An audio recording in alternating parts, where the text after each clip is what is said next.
السلام علیکم. آج ہم سٹارٹ کرنے لگے ہیں schools of thought.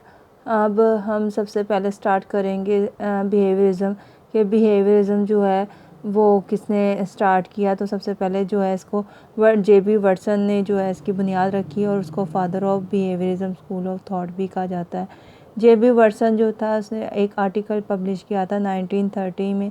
Us article کا نام تھا psychology as the behaviourist view it.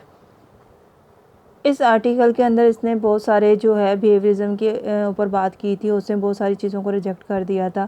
اس میں اس نے کہا تھا کہ جو اسٹرکچرسٹ ہے یا فنکشنسٹ والے ہیں یہ لوگ کر رہے ہیں مائنڈ کے اوپر جو کہ ایک سبجیکٹ میٹر ہے کے طور پہ لیا جاتا ہے. لیکن اگر ہم دیکھیں تو سبجیکٹ میٹر کے طور پہ ہم مائنڈ کو کور نہیں کر سکتے ہیں کیونکہ مائنڈ کے حوالے سے ہم کوئی بھی چیز ڈیفائن نہیں کر سکتے ہیں.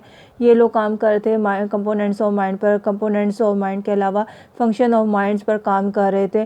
اس کے علاوہ اس نے جو پیور آبجیکٹیو کا نام دیا تھا اس نے کہا تھا کہ ایکسپیریمنٹل برانچ ہے یہ, اور ایکسپیریمنٹل برانچ ہونے کے ساتھ ساتھ اس نے اس کا نیچرل سائنس کا بھی اس میں اضافہ کیا تھا. اس نے کہا تھا کہ بیہیویئرزم کے اندر اگر ہم دیکھیں تو بیہیویئرزم ایز جو ہے برانچ آف نیچرل سائنس کے بھی کام کر رہے. وہ اس لیے اس نے کہا تھا کیونکہ اس کے ہم مختلف قسم کے ایکسپیریمنٹس کر سکتے ہیں بیہیویئر کے اوپر. اس میں ایلیمنٹس آف بیہیویئر جو اس نے ڈیفائن کیے تھے اس نے کہا تھا کہ ہم اسٹڈی نہیں کرتے سائیکالوجی کو ایز اے مائنڈ بلکہ ہم اس کو اسٹڈی کرتے ہیں بیہیویئر کو as a direct through observation. اگر ہم کوئی ٹول استعمال کر سکتے ہیں تو وہ ہمارا آبزرویشن کا ٹول ہو سکتا ہے. اس کو ہم ڈائریکٹ استعمال کرتے ہیں, ہمیں کسی کی ہیلپ کی ضرورت نہیں ہے. ہم اپنی نیکڈ آئی کے ذریعے جو ہے اس کو آبزرو کرتے ہیں, نہ کہ ہمیں کوئی ہیلپر چاہیے. یا ہم کہہ سکتے ہیں کہ بھائی کوئی میجرمنٹس کا انسٹرومنٹ ہوگا تو ہم اس کو میئر کر سکتے ہیں. ایسا نہیں ہوتا, ہم اس کو آبزرویشن کے تھرو بھی آبزرو کر سکتے ہیں اور بیہیویئر کو جاننا ہمارے لیے بڑا آسان ہو جاتا ہے. اس کے علاوہ اس میں گول آف سائیکالوجی کے حوالے سے جو بات کی تھی اس نے کہا تھا کہ یہ purely objective experimental branch of science ہے. وہ اس لیے اس نے کہا تھا کہ اس میں ہم جو ایکسپیریمنٹ کرتے ہیں وہ پیور آبجیکٹیو ہوتے ہیں, ہمیں اس میں کسی سبجیکٹیو لحاظ سے چیزوں کی ضرورت نہیں ہوتی ہے.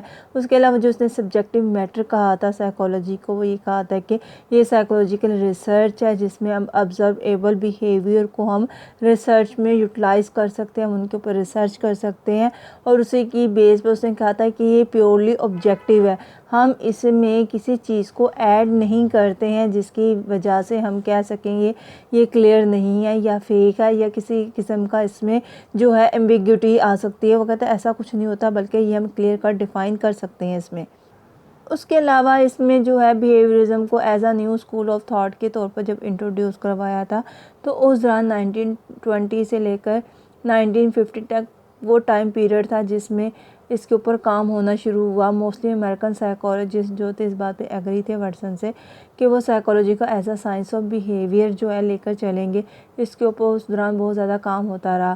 لیکن جب ہم مائنڈ یا کانشیس یا مینٹل پروسیس کی بات کرتے ہیں اس ٹائم 1930 سے لے کر 1960 یعنی کہ یہ 30 سال کا وہ عرصہ تھا جس دوران میں اس پر بہت کم آرٹیکلز لکھے گئے اور اس پر بہت کم فوکس ہوا. یعنی کہ کانشیسنس مائنڈ اور مینٹل پروسیس کے اوپر اتنا کام نہیں ہوا. اس دوران اس پر کام ہونا بہت کم ہو گیا تھا اور زیادہ تر کام جو تھا سائیکالوجی پر جو ہو رہا تھا وہ ایز اے بیہیویئرزم کے اوپر ہو رہا تھا کیونکہ بیہیویئرل سائیکالوجی جو تھی گرو آؤٹ کر رہی تھی اور ڈیزائر جو تھی اس کی اسٹیبلش کرنے کی وہ زیادہ تر آبجیکٹیو وے میں ہو رہی تھی کیونکہ اس کو میئر کیا جا سکتا ہے, ہم اس میں ہر چیز کو استعمال کر سکتے ہیں. اس لیے اس کے اوپر جو ہے انسٹرومنٹس کو ہم اپلائی بھی کرنا چاہیے. میئر کرنے کے لیے کسی بیہیویئر کو تو ہم کر سکتے تھے, اس میں ایکسپیریمنٹس کا بھی استعمال ہو رہا تھا. Thank you. یہاں تک کا آج کا اتنا ہی تھا. انشاءاللہ نیکسٹ پارٹ میں ہم مزید اس کو ڈیفائن کریں گے اور اس کے مزید پارٹس کو ایڈ کریں گے. اللہ حافظ.